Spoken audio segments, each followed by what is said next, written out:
কোকিল কোকিল তুমি ডাকো উঁচু সুরে রে, বুঝি আমার মতো দুঃখী তুই সংসারে। প্রেম জ্বালায় পুরাই আমারে, আমার অন্তরের অন্তর জ্বালা আমি সই কেমন করে। সম ব্যথার ব্যথি খাইলে আমি কইতাম দুঃখ তারে, বুঝি আমার মতো দুঃখী রে তুই সংসারে। আমার বাজান একটা কথা বলছে, বন্ধু তুমি আইলা না, পাশে বইলা না, এইগুলা বাজান আমি চন্দ্র এই সমস্ত বিচ্ছেদ কোনোদিন গাইও না। যে বিচ্ছেদের মধ্যে মুর্শিদ নামের গন্ধ নাই, যে বিচ্ছেদের মধ্যে বাবা মায়ের কথা নাই, ওই বিচ্ছেদ আমি চন্দ্র গাইও না। বিচ্ছেদ তো তার জন্য হয় যার জীবন থেকে কিছু হারিয়ে যায়, যার জীবনে ব্যথা নাই তার জীবনে কোনো বিশ্বাস নাই। একটা মানুষও বুকে হাত দিয়ে বলতে পারবে না যে আমার জীবনে কোনো দুঃখ বেদনা ব্যথা নাই। প্রত্যেকটা মানুষই ব্যথা কোনো না কোনো দুঃখ নিয়েই সে আছে। তাই বলেছে আমার দুঃখ যদি কই নদীর ধারে, বুক ভরা তার অনেক পানি বুঝবে কি করে। কিছু বুঝবে ধনেশ্বরী ওর বুক ভইরাছে চরে রে, বুঝি আমার মতো দুঃখী তুই সংসারে। খুলনার মধ্যে একটা দরবার আছে, দরবারটার নাম হচ্ছে জুকা দরবার শরীফ। ওই দরবারের যিনি পীর সাহেব জান্নাত, তার নাম হচ্ছে দয়াল বাবা রজ্জব সাহেব। তার একজন ভক্ত ছিল বরগুনাতে, যার বাড়ি, যার নাম ছিল গফুর পাগলা।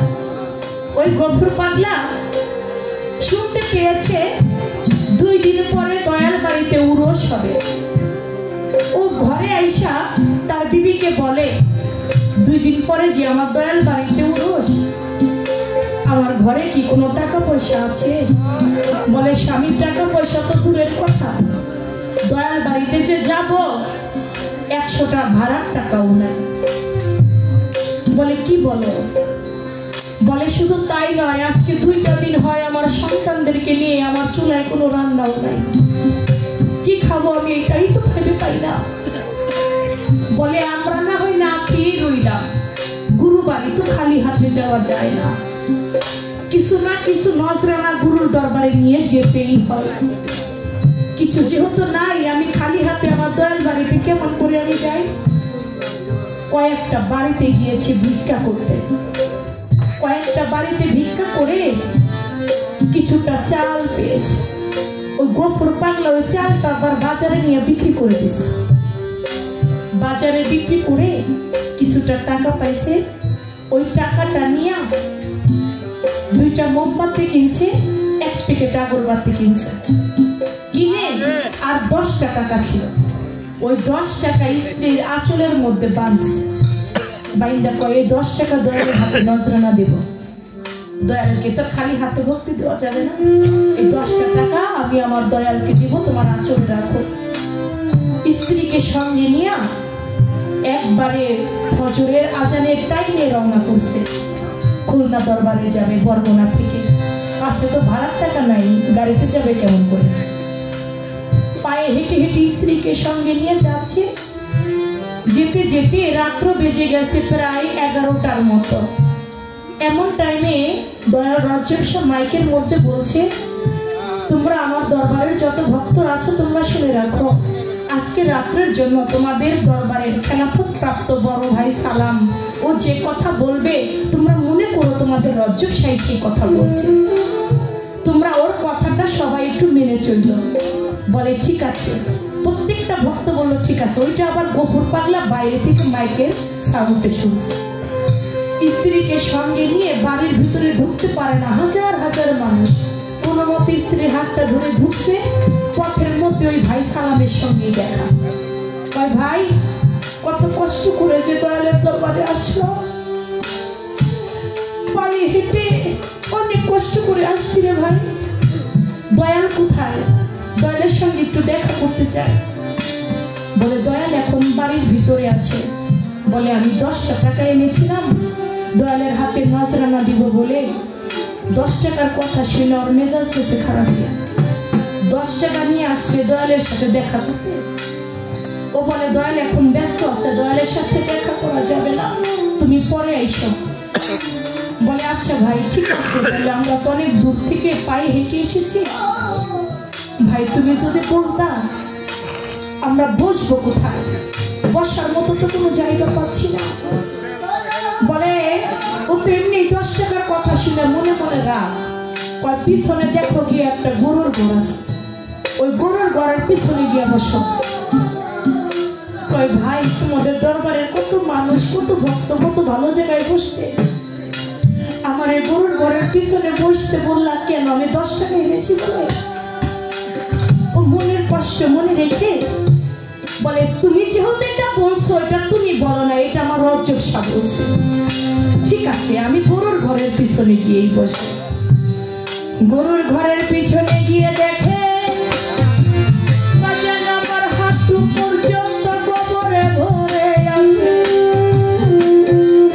বসার মতো জায়গা নাই, জায়গা নাই সংসারে। দুটি হাত দিয়ে গোবর পরিষ্কার করে স্ত্রীকে সঙ্গে নিয়ে 2টা মোমবাতি জ্বালাইল। মোমবাতি জ্বালাইয়া দয়াল মুর্শিদ রে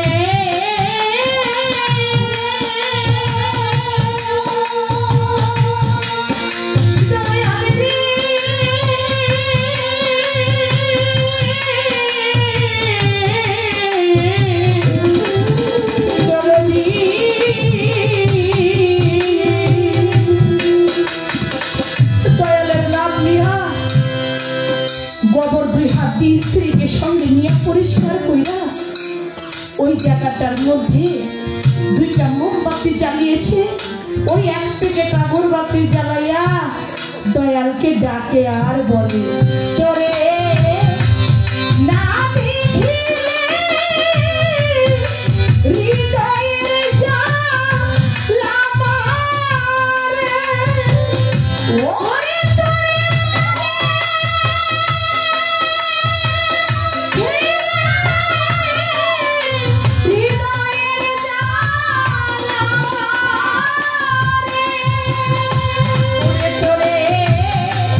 না দেখিলে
দয়াল রজব শাহ বলে দু চোখের পানিতে বুক ভাসিয়ে ফেলছে।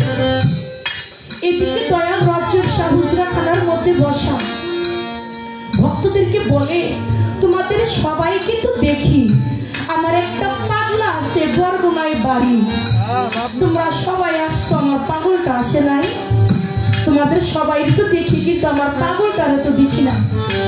তোমরা কি কেউ আমার গফুর পাগলটা দেখছ? আমার ভিতরটা যে জমে পড়ে যায়, আমার মনটা যেন কি আমার গফুরের জন্য কান্দে। আমার গফুর মন বুঝে আসে নাই না। সমস্ত ভক্তদের কাছে জিজ্ঞেস করে, সালাম গিয়া কয়, দয়াল গফুর আসছে। কয় গফুর আসলেও তো আমার সঙ্গে দেখা না করে থাকে না। তোমরা সবাই আসছো, কই আমার গফুর আসছে, আমার কাছে আসো না কেন?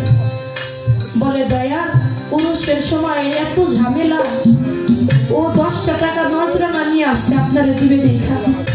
আমার খুব খারাপ লাগছে, 10 টাকা নজরানা দিবে দয়ালের হাতে। এই জন্য আমি ওরে বলছি, ও আবার 10 টাকা নজরানা দিতে চাই, আবার বসার জায়গা খুঁজে। ওরে বলছি, তুই গরুর ঘরের পিছনে গিয়া বল। আমার মনে হয় বাজান পাগলটা ওই জায়গায় আছে। ওই জায়গায় আছে, কি করেছিস তোরা? আমার গফুরকে গরুর ঘরের পিছনে বলতে বলছে। দয়াল রজব শাহ দৌড়ায় গেছে এখানে, যাইয়া দেখে গফুর 2টা মোমবাতি ওই গোবরটাকে সরিয়ে জ্বালাইয়া, আগরবাতি জ্বালাইয়া শুধু দয়াল দয়াল বলে রজব শাহ বলে দু চোখের পানি ছাড়তেছে। দয়াল রজব শাহ বলে, গফুর আমার বাড়িতে কত জায়গা বাজান, এত জায়গা প্রিয় তুমি এই গোবরের কাছে এসে জ্ঞান বসছো গোবরের ভিতরে? ওই বাজান সবাই তো তোমার দরবারের ধনী, কোটিপতি, টাকা আছে, পয়সা আছে, আমি গফুরের তো নাই। এজন্য সবার জায়গা ভালো জায়গায় হয়েছে, এজন্য আমার জায়গা গোবরের মধ্যে হয়েছে। আজকে যদি আমি লক্ষ লক্ষ টাকা পয়সা দিতে পারতাম, তাহলে আমার জায়গাটাও হয়তো ভালো কোনো জায়গায় থাকতো। আমি তো কাঙাল, এই জন্য আমাকে গরুর ঘরের পিছনে। আমার ভাই সালাম বলছে, তুমি না বলছো আজকে রাতের জন্য সালাম যা বলবে এটা তোমারই কথা, তুমি তো কইছো আমার এই গোবরের মধ্যে বসতে, তাই আমি বসছি। গফুরের হাতটা ধরে রজব শাহ বুকের মধ্যে টান দিয়া কয়, রে কে বলেছে তুই কাঙাল? তুই আজ থেকে কোনো কাঙাল নস রে, তুই আজ থেকে কোনো কাঙাল নস। আমি তোকে দোয়া করে দিলাম, তুই আজ থেকে আল্লাহর একজন ওলি হয়ে গেলি। আমার দরবারে ওরা 3 দিন, আমি দোয়া করে দিলাম তোর দরবারে ওরা সবে 7 দিন। ও বাজার, গফুরের মতো কাঙাল হইলেও যেন তোমার চরণ আমি পাই। তুমি না কাঙালকে ভালোবাসো, আমি তো তোমারই কাঙাল। একজন ভক্ত, একজন শিষ্য ভাবে মুর্শিদেরই কাঙাল হইতে হয়। ও বাজার না, আমি গফুরের মতোই কাঙাল। আমি টাকা দিয়ে গুরু বসতে পারবো না, পয়সা দিয়ে গুরু সাধন করতে পারবো না। আমার 2 নয়নের জল ব্যতীত মুর্শিদকে দিবার মতো আমার আর কিছুই নাই, তাই বলেছে।